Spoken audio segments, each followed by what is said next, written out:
For decades, Linda Bennett was only known as Jane Doe, but now authorities have been able to identify her through DNA. Investigators found her body more than 30 years ago in rural Owen County, but it wasn't until this year those on the case learned answers as to who Jane Doe really was.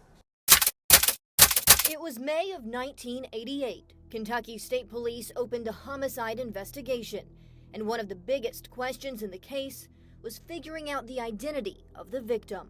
The family that is left behind, especially in a case of a homicide, is always going to want to know what happened to their loved one. They're going to want some measure of closure as to what became of that person. KSP says at the time, investigators' leads were exhausted, but the case remained open, and there was hope that one day, with new technology, there would be a name. Fast forward more than 30 years to 2022. KSP now says Jane Doe is Linda Bennett. We're using techniques that, as a scientist, have been made available to us, that the technologies are changing, and that gives us the opportunity to help answer questions. The State Police Forensic Lab partnered with Authra, a private company that uses advanced testing to confirm Bennett's identity. It's the most powerful sequencer. It's like having the best camera to look at DNA.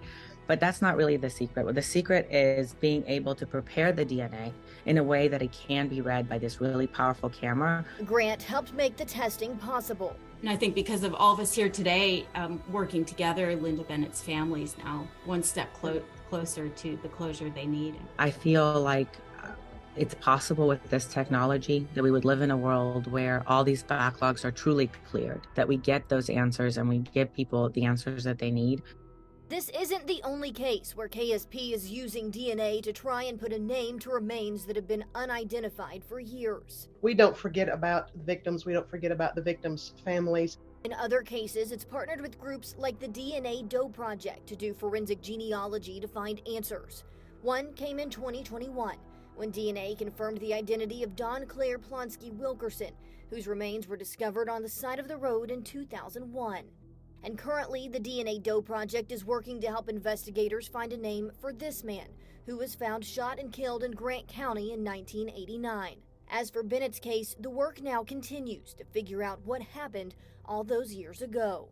We all want to know, ultimately, who's responsible for this and bring that person to justice if possible. In a release from State Police, we've learned Bennett's family reported her missing in June of '88 to authorities in Columbus, Ohio, where she had last been known to live. But it says Bennett's family did not live in the same state she did and had limited contact.